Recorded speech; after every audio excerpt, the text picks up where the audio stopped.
ఏదైనా కార్యం నెరవేరాలన్నా, లేకపోతే కష్టకాలంలో ఉన్నాము, మనం బయటపడాలి కష్టాల నుంచి, లేకపోతే దుష్టపీడలు మనల్ని బాధిస్తున్నాయి, లేకపోతే ఇల్లు ప్రశాంతత లేదు, ఇలా అనుకుంటే వాళ్ళందరికీ కూడా ఒకటే చెప్తున్నా. ఆంజనేయ స్వామికి పూజించడం వలన దుష్టపీడలు తొలగిపోతాయి. మీరు ఏదైతే కోరుకున్నారో ఇల్లు ప్రశాంతంగా ఉంటుంది. అలాగే ఆంజనేయ స్వామిని పూజించడం వలన విజయం మెట్లు దగ్గరికి చేరుస్తాడు, విజయాన్ని చేకూరుస్తాడు. ఆయన మంత్రం ఏమిటంటే తారక మంత్రము, శ్రీరామ జయ రామ జయ జయ రామ. మీరు ఆంజనేయ స్వామి దండకం చదవండి, చాలీసా చదవండి, ఇంకేమైనా చదవండి.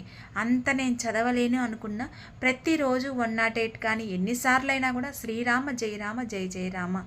ఏ పనికి మీరు ముందు వెళ్ళాలన్నా కూడా ఈ తారక మంత్రాన్ని చదువుకొని వెళ్ళండి, విజయం చేకూరుతుంది.